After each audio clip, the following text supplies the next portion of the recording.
السلام علیکم dear students, امید ہے کہ آپ سب لوگ ٹھیک ہوں گے۔ مناقب عمر بن عبدالعزیز ہمارے سیکنڈ ایئر کی اردو کی کتاب کا پہلا چیپٹر، جس کے رائٹر ہیں علامہ شبلی نعمانی۔ علامہ شبلی نعمانی 1857 میں پیدا ہوئے اور 1914 میں علامہ شبلی نعمانی نے وفات پائی۔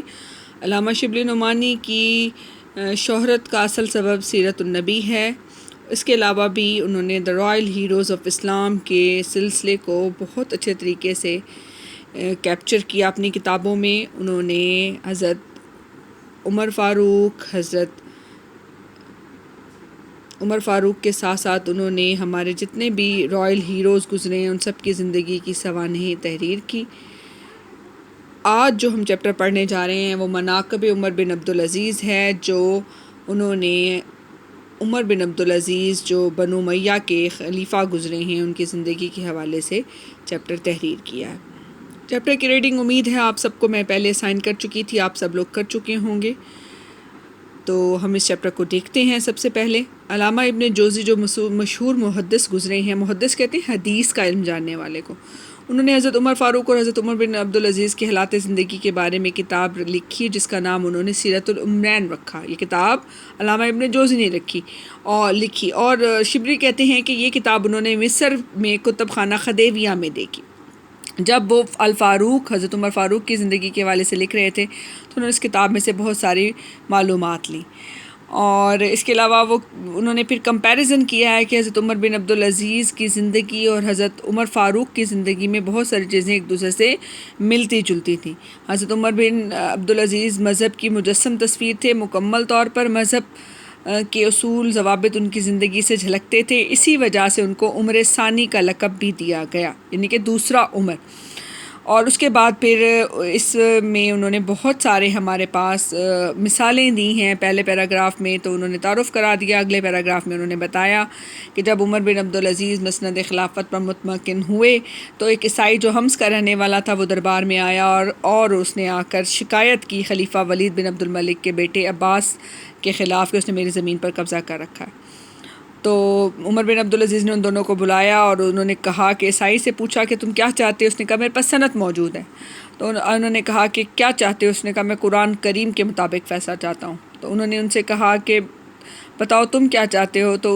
اور اس کے بعد انہوں نے اس تحریر کو جو اس کے پاس موجود تھی مقدم قرار دیا اور زمین کو جو تھا وہ عباس سے لے کر اس عیسائی کے حوالے کر دیا۔ یہ جو پیراگراف اب ریڈ آؤٹ کرنے جا رہے ہیں یہ سب بہت امپورٹنٹ ہے بچوں، اس میں آپ لوگوں کو یہ اکثر سیاق و سباق کے لیے بھی شامل ہوتا ہے، ٹھیک ہے۔ اس میں واضح طور پر آپ کو نظر آ رہا ہے کہ ان کا ایک سب سے اہم کارنامہ جو تھا وہ بنو امیہ کی ناجائز کارروائیوں کو مٹانا تھا۔ بنو امیہ نے بہت سارے ناجائز کارنامے انجام دیے، انہوں نے بہت سارا حصہ جو تھا وہ اپنی ذمہ داری میں لے لیا اور جاگیروں کو اپنے شہزادوں کو بانٹ دیا اور بڑے بڑے شہزادوں کو جاگیریں دے دی۔ لیکن جیسے ہی بنو امیہ کے دور میں سلطنت عمر بن عبدالعزیز کو ملتی ہے تو انہوں نے یہ ساری چیزیں لے کر عوام کو واپس کرنے کے بارے میں سوچنا شروع کر دیا۔ خاندان کے لوگ تو ان کے دشمن بنے لیکن انہوں نے کسی کی کوئی پرواہ نہیں کی۔ اب ہم اگلا پیج دیکھتے ہیں۔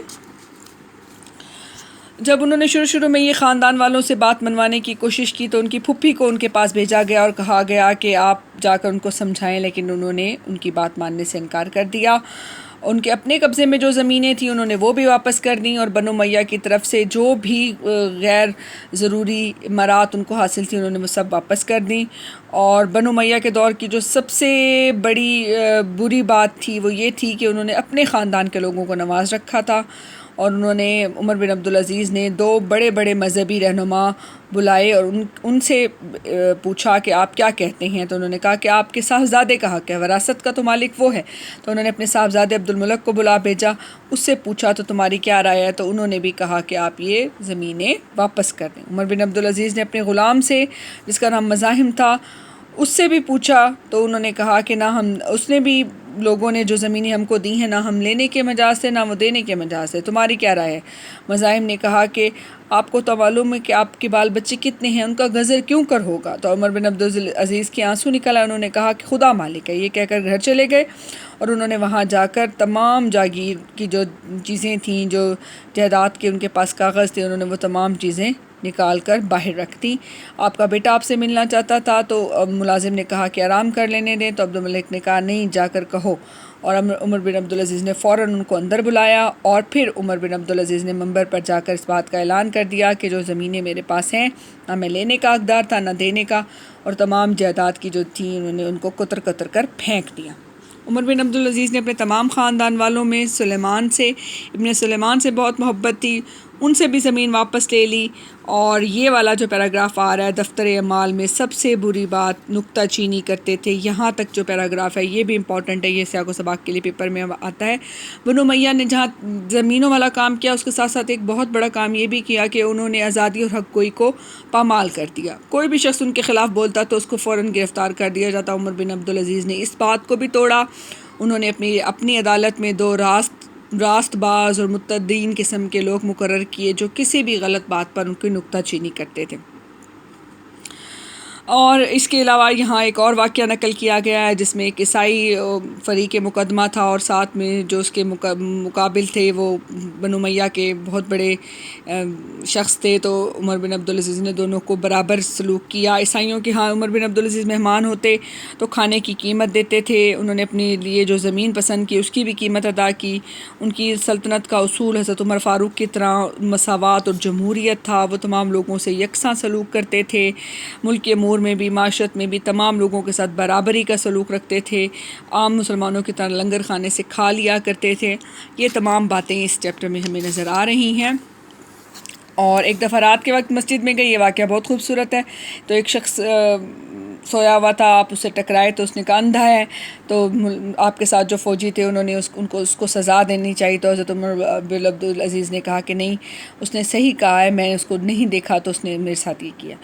جب مرنے لگے تو مسلمہ بن عبدالملک نے کہا کہ وصیت کر جائیے، کہا میرے پاس کیا ہے میں وصیت کروں، تو انہوں نے کہا 1,00,000 دینار بھیجے دیتا ہوں، انہوں نے کہا نہیں، مجھے ایسا نہیں چاہیے، اور یہ سن کر مسلمہ رو پڑے۔ اس سلسلے میں یہ بھی بیان کے قابل ہے کہ جب آپ فوت ہوئے تو آپ کے پاس صرف 17 دینار تھے، اور جس میں سے ان کی تجہیز و تکفین پہ جو لوگ لگے اور باقی جو 10 دینار بچے وہ ان کے ورثاء پر تقسیم ہوئے۔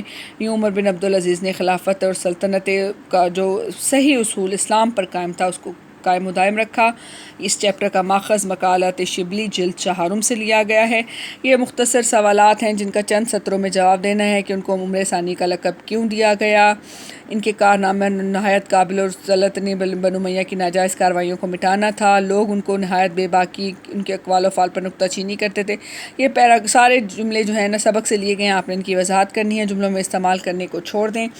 اور یہاں پہ یہ آپ کے سامنے دیکھیں، عمر بن عبدالعزیز مذہب کی مجسم تصویر تھے، وہ نہایت متدین اور راست باز لوگ۔ امیر المومنین خدا کی تحریر قرآن کے مطابق فیصلہ چاہتا ہوں، جب وہ وفات ہوئے تو 17 دینار تھے، قیامت کے سوا اور کسی دن سے نہیں ڈرتا۔ یہ اقتباسات ہیں جو میں نے آپ کو ہائی لائٹ بھی کروائے ہیں، اور یہ آپ نے سیاق و سباق کے لیے تیار بھی کرنے ہیں۔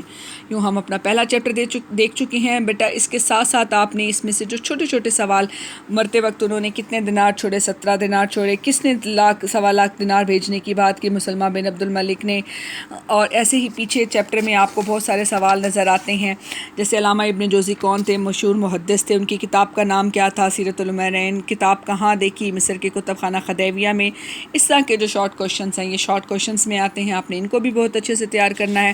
آپ کے پاس جو ہیلپنگ بکس ہیں اس میں یہ سب کچھ موجود ہیں، آپ وہاں سے اس کو اچھے طریقے سے تیار کر سکتے ہیں۔ اگلا چیپٹر جو انشاءاللہ تعالی میں آپ کو پڑھاؤں گی وہ نیکسٹ چیپٹر ہوگا۔ بہت شکریہ بچوں، اللہ حافظ۔